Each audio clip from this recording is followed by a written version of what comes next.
para hablar con un verdadero periodista, alguien que sí investiga, que utiliza, por supuesto, todo el rigor periodístico en sus investigaciones y que también exhibe este tipo de sujetos. Hoy le tenemos una investigación especial muy fuerte aquí en Sin Censura, una investigación sobre las alertas sísmicas y con esto saludo a mi amigo, colega, periodista y también escritor, colaborador de Los Datos Duros y de Informativo Basta, al querido Ricardo Sevilla. ¿Cómo te va, querido Ricardo Sevilla? Querido Toño, público memorioso, me va muy bien, muchas gracias, espero que a ti también, pues aquí listos para hacer chillar a la víbora de la que habla mi querido Vicente Serrano, y pues traemos una investigación, como dices, muy fuerte, que va a hacer que trinen ahí algunos personajes o que tiemblen realmente, porque la pregunta que nosotros le hacemos de entrada a la audiencia de Sin Censura es, ¿qué tendría que hacer el sistema de alerta sísmica en manos de una asociación civil y no del Sismológico Nacional? Es de lo que vamos a hablar. Eso está extremadamente fuerte. Te voy a pedir que te arranques en eso, Ricardo, y después nada más dame un par de minutitos para que hablemos de Televisa y que hablemos también de Héctor de Mauleón. Pero vamos primero con esta investigación especial. Totalmente de acuerdo. ¿Qué tendría que hacer la iniciativa privada en la alerta sísmica de todos los mexicanos? Así es, querido Toño, y pues lo vamos a explicar como siempre con datos duros en esta investigación, en este reportaje especial para Sin Censura. Y es que recordarán, cómo no va a recordar el público memorioso, que el pasado lunes 19 de septiembre se reportó un sismo con magnitud de 7.7 localizado en las cercanías de Cualcomán, en el estado de Michoacán. El sismo ocurrió, como usted lo sabe, lo vivió y lo padeció, a las 13 horas con 5 minutos y 9 segundos y se sintió ahí en Cualcomán y en otras localidades del estado de Michoacán, así como en otras entidades de la República Mexicana, y hasta las 6 de la mañana del día de hoy, querido Toño, 21 de septiembre de 2022, se habían registrado 969 réplicas del sismo, de acuerdo con el informe más reciente presentado por el Servicio Sismológico Nacional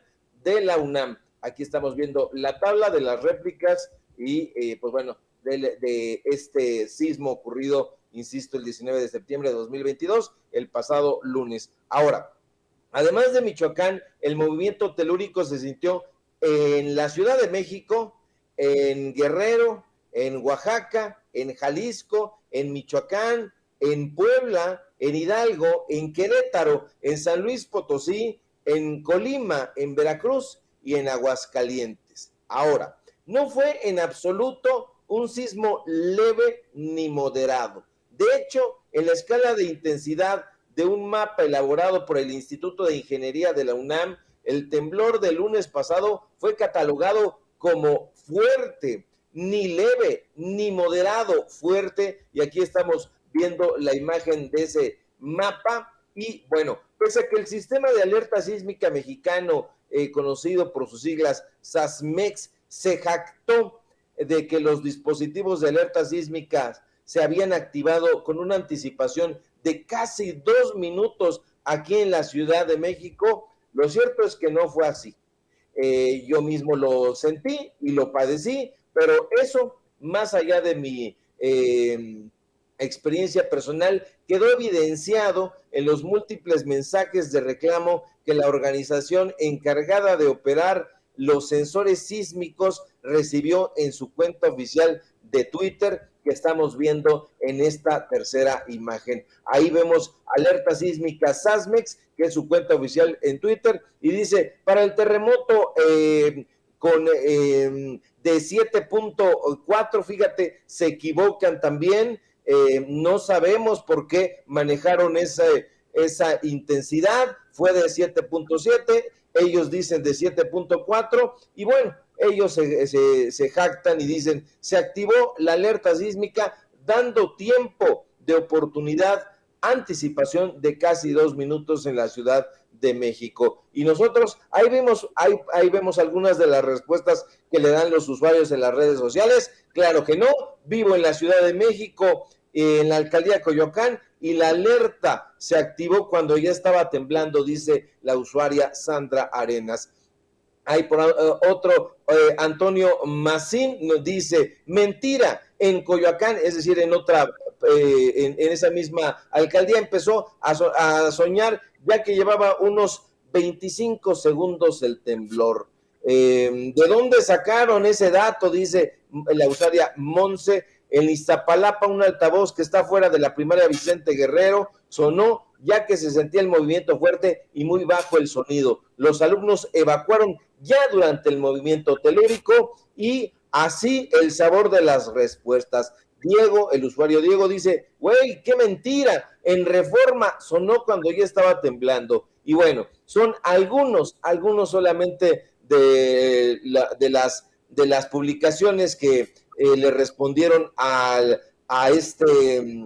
esta organización. Y bueno, cabe destacar, Toño, y esto es muy interesante porque entramos al meollo del asunto, que el Servicio Sismológico Nacional, que depende de la UNAM, no opera los sensores sísmicos que en teoría deberían alertar anticipadamente a la población en el caso de algún sismo. De hecho, tanto en la página del Sismológico Nacional como en su cuenta oficial de Twitter, el propio Sismológico suele recordárselo a la población con bastante frecuencia. Aquí vemos, por ejemplo, un tuit del Sismológico Nacional del 19 de septiembre precisamente, y él se deslinda, dice, el Sismológico Nacional no opera ninguna alerta sísmica. En la Ciudad de México pueden reportar al C5 cualquier falla en los altavoces que reproducen la alerta sísmica y bueno, en atención ciudadana, es decir,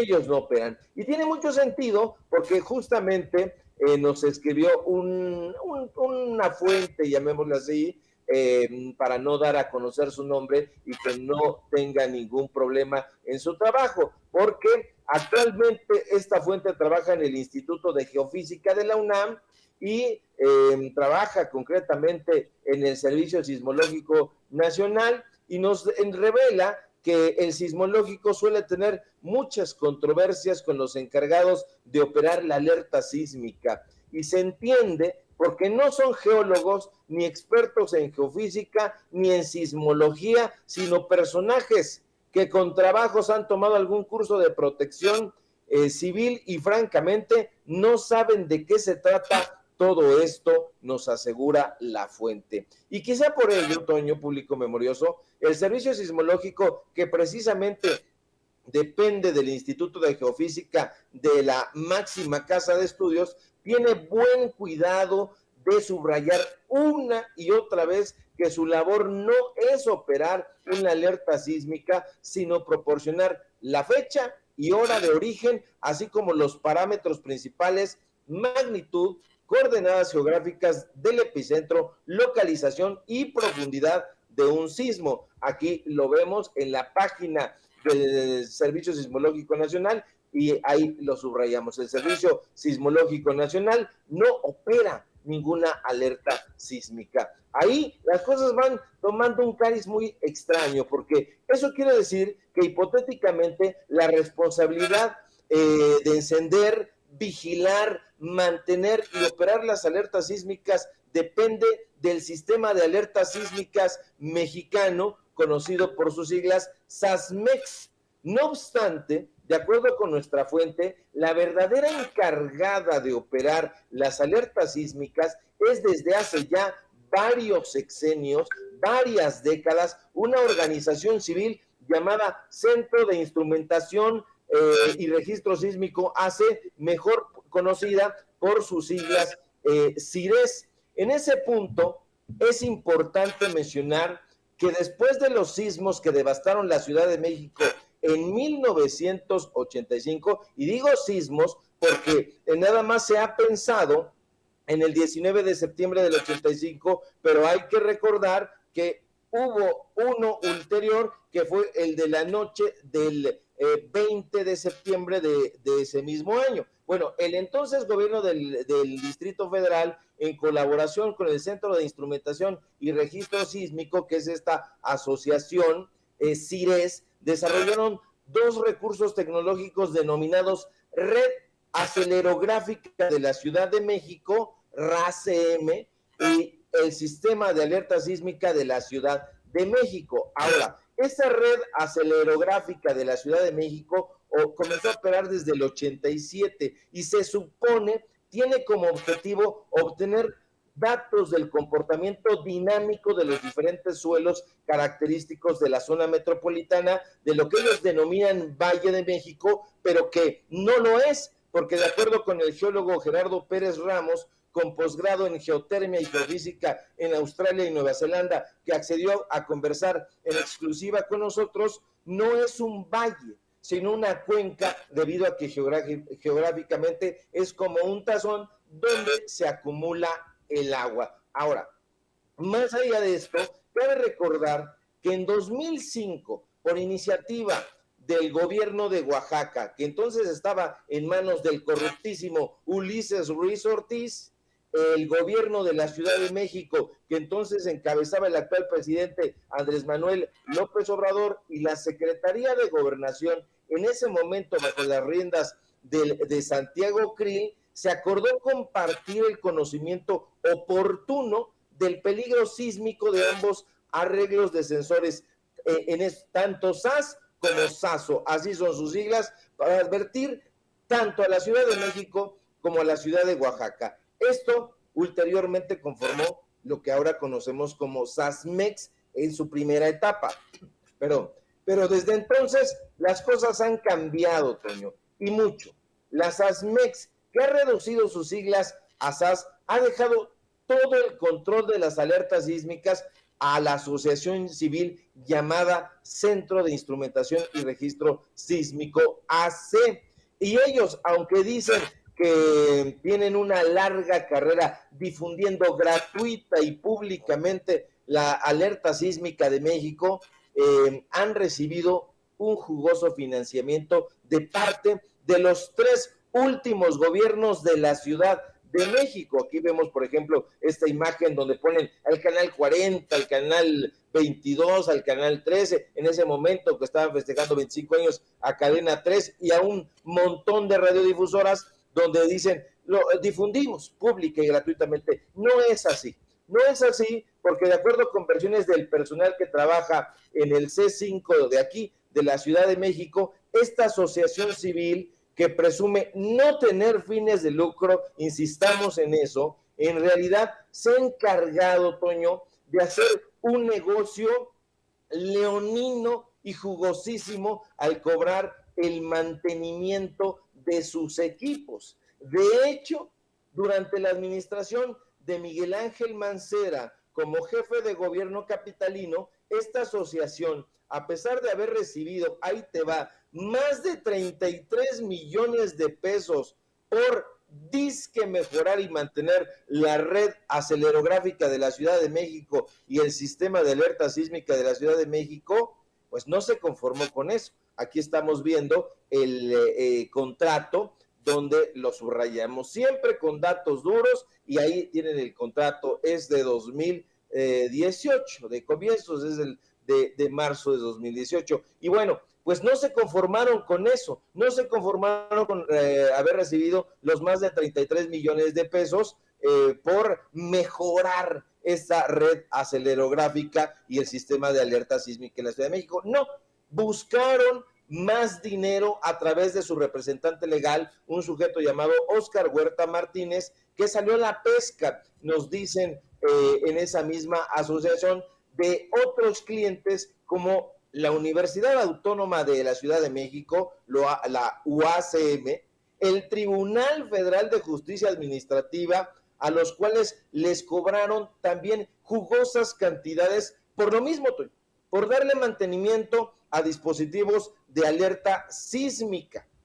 Aquí estamos viendo los contratos, tanto de la UACM como del Tribunal Federal de Justicia, y son solamente algunos ejemplos. Tenemos un titipuchal, como dice la frase hecha, de contratos de esta asociación. Ahora, para la fuente que trabaja en el Sismológico Nacional con la cual conversamos, los aparatos denominados SASPER C-01 que utilizan en esta asociación civil Centro de Instrumentación y Registro Sísmico son una calamidad. Y son una calamidad y precisamente por ello ellos son unos operadores, querido Toño, público memorioso, y no son geólogos, simple y sencillamente aprietan el botón cuando lo creen necesario y lo interpretan muy mal y por eso ha estado fallando. No es la primera vez que la alerta sísmica falla o sale con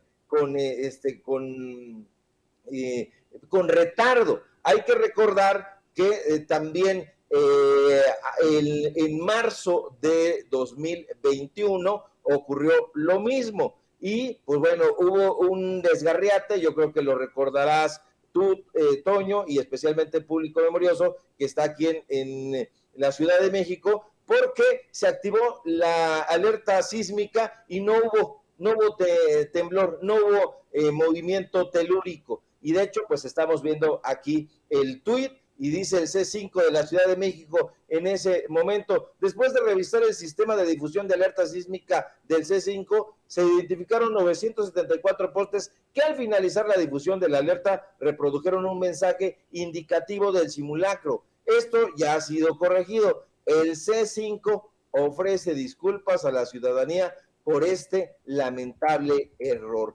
Son errores constantes, querido Toño, público memorioso, precisamente porque de acuerdo a lo que nos están diciendo en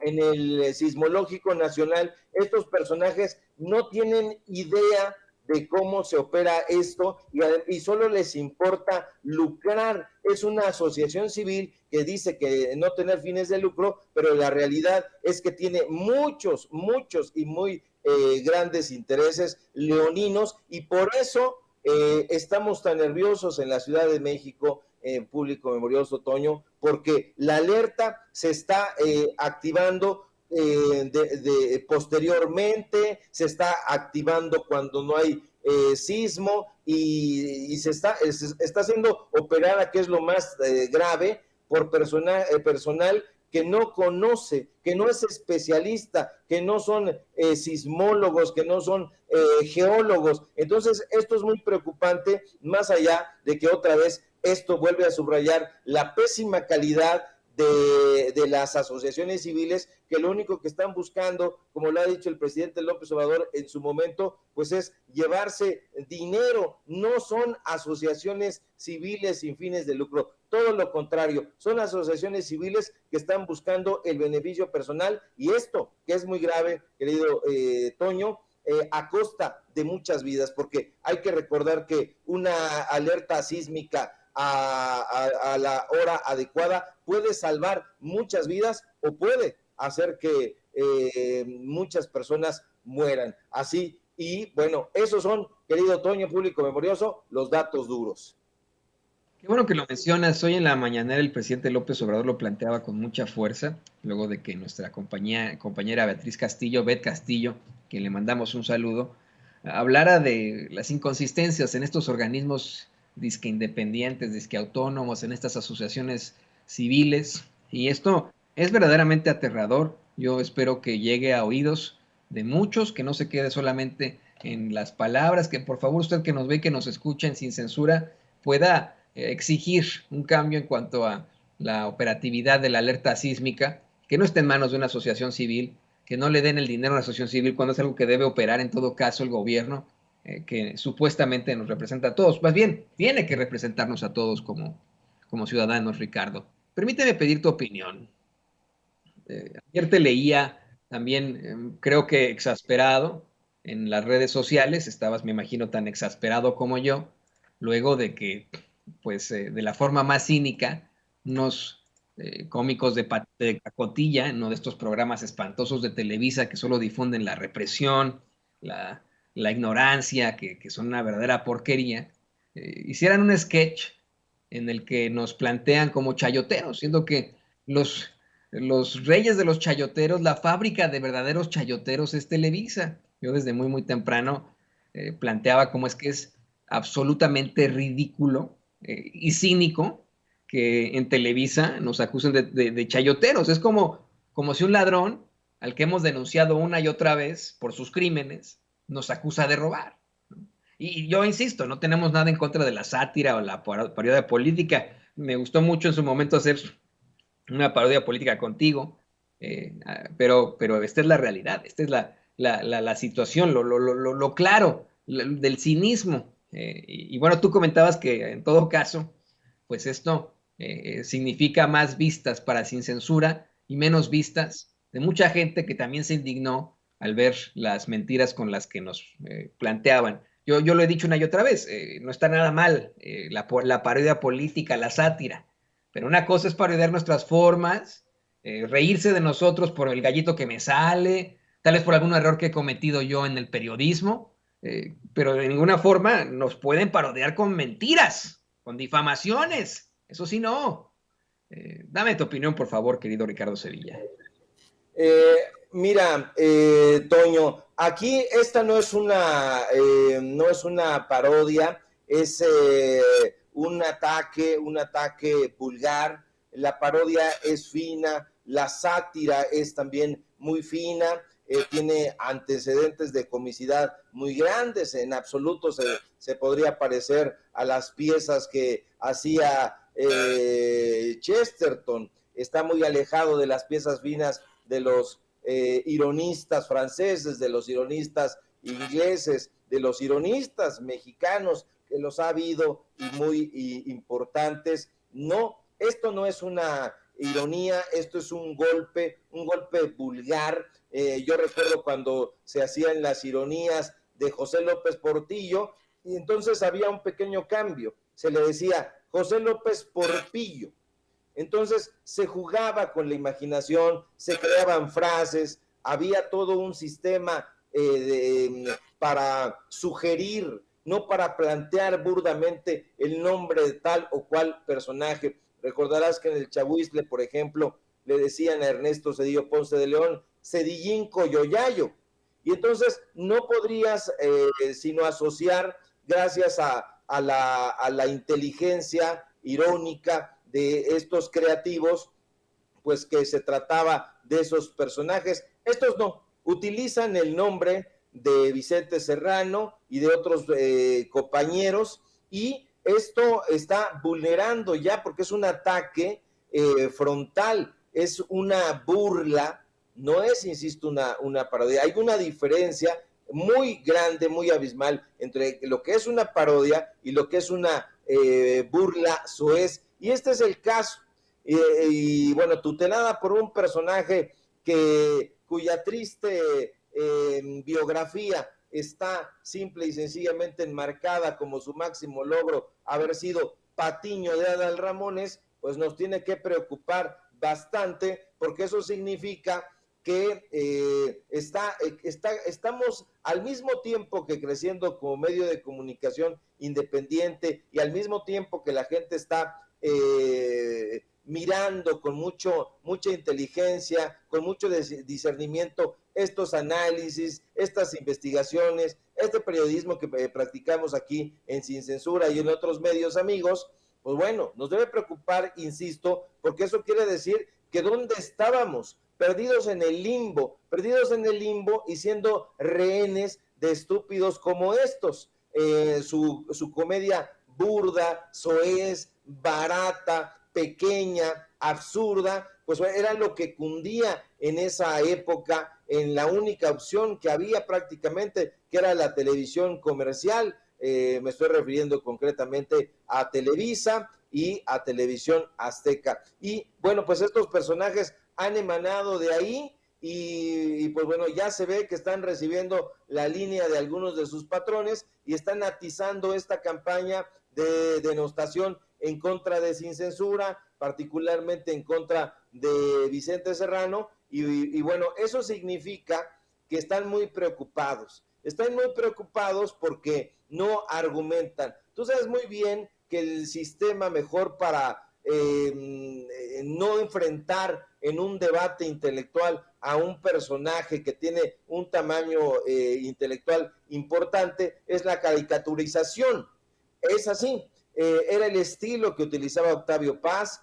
Octavio Paz hacía una caricatura, se enfrentaba a ella para no enfrentarse a los verdaderos pensamientos, a los argumentos de un intelectual. Eso es lo que hace Enrique Krause, eso es lo que hace su cancerbero de cabecera, Guillermo Sheridan. Juegan a ser chistosos, juegan a la parodia, es lo que hace Víctor Trujillo, se enmascara, da golpes, da tumbos de borracho porque no logra coordinar nada. Entonces, esto que están haciendo estos personajes, lo único que da como resultado es que le legitima a Sin Censura y a Vicente Serrano como un interlocutor válido. Y a esto se agrega, pues bueno, todos estos golpes mediáticos que ha ido recibiendo en el último tiempo, y nosotros con él por acompañarlo y con mucho orgullo, porque el periodismo ya no se hace allá, nunca se hizo. El periodismo se está haciendo en otra parte y el periodismo independiente ya no tiene su futuro en las redes sociales, tiene su presente, y eso es lo que tienen que entender estos bufones como Héctor de Mauleón, el personaje que está inventando a falta de audiencia, pues unos cables inexistentes, querido Toño. Así es. Así es, y bueno, yo lo decía, se lo saca del absoluto trasero. Yo me siento muy, muy orgulloso de poder compartir estos micrófonos con grandes periodistas, con periodistas que sí utilizan el rigor periodístico, periodistas que no han vendido su alma, como ocurre en Televisa, que está tan quemado Televisa, que hasta tienen que cambiar de nombre y de iconografía. Un Televisa que, usted lo sabe perfectamente, solamente nos ha traído porquerías, como el noticiario que conducía Jacobo Zabludovsky. Le recomiendo que, por favor, usted que nos ve y nos escucha, cuando termine Sin Censura, busque en YouTube la entrevista que le hizo Jacobo Zabludovsky a Salvador Dalí para que se dé cuenta de lo idiota que tenían, de lo idiota que era el periodismo en aquel entonces, con las preguntas más básicas, queda exhibido como un bufón, o bien son los grandes iniciadores de esa pues esa serie que marcó la ignominia y la ignorancia para todos los mexicanos, que algunos después quisieron mucho, pero que nos dimos cuenta es una verdadera babosada, no había nada en ello. Me refiero, por supuesto, que a Chespirito, cuyo creador pues era sobrino de nada más y nada menos que de Díaz Ordaz. Gómez Bolaños era sobrino de Díaz Ordaz y siempre fue un miembro de la ultraderecha. Buscó llevar a Vicente Fox al gobierno, hizo campaña por Felipe Calderón, etcétera, etcétera. Hay tanto que hablar y tanto que decir de Televisa, pero se nos acaba el tiempo. Y yo lo único que quiero decir es que estoy muy, muy feliz de compartir micrófonos con personas como tú, querido Ricardo Sevilla. ¿Te imaginas participar en una mesa con Zuckerman, con Merkel, o Merkel, o como se llame, no sé, ¿no? Con estos personajes que tienen ahí en Televisa? Guácala de pollo. Y bueno, pues no me queda más que agradecerte, querido Ricardo, y pedirte que por favor nos compartas tus redes sociales, qué andas haciendo por ahí en Los Datos Duros, qué andas escribiendo por ahí en Informativo Basta. Cuéntanos, querido Ricardo. Claro que sí, Toño, pues estamos trabajando mucho haciendo periodismo, y bueno, no te ensañes ahí con Jacobo Zabludovsky ni con Raúl Delasco. Te digo que había ironía cuando la izquierda, que estaba acostumbrada a hacer esos números irónicos, estaba muy, muy, muy creativa. Raúl Delasco, López Portillo, en fin, no había posibilidad de que los demandaras. Acá yo diría que debería demandar mi querido Vicente Serrano, porque utilizan su nombre tal cual, no hay ironía de por medio, se están burlando suavemente de él. Pero bueno, nosotros seguimos trabajando muy contentos, seguimos trabajando hacia adelante, hacia este presente periodístico que está abriendo muchos ojos, muchas conciencias. Y bueno, pues síganme en mis redes sociales, en Twitter, @SevillaCrítico, en Facebook, Ricardo Sevilla, así nada más. Síganos en nuestro portal, donde estamos publicando investigaciones especiales que es Paralelo 24. Lo inauguramos apenas hace un par de días. A ver si te asomas por allá y te animas a colaborar con nosotros, querido Toño. Claro. Y, ahí está la invitación, querido Toño, para que te sumes a este medio de comunicación que no trae las del momento, las de ocasión, trae otras cosas muy interesantes. Invitamos paralelo24.com y síganos por favor ahí en el diario Basta también, donde estamos escribiendo una columna diaria, y por supuesto aquí en La Familia Sin Censura, donde nos sentimos muy orgullosos de pertenecer y participar todos los días para seguir dándole de palos ahí a estos tristes neoliberales que ya no ven lo duro, sino lo tupido. Es un placer, como siempre, querido Toño, compartir los micrófonos de Sin Censura contigo. El placer es nuestro, querido Ricardo Sevilla. Ahí lo tiene usted. Gran amigo, gran escritor, gran periodista, el gran Ricardo Sevilla.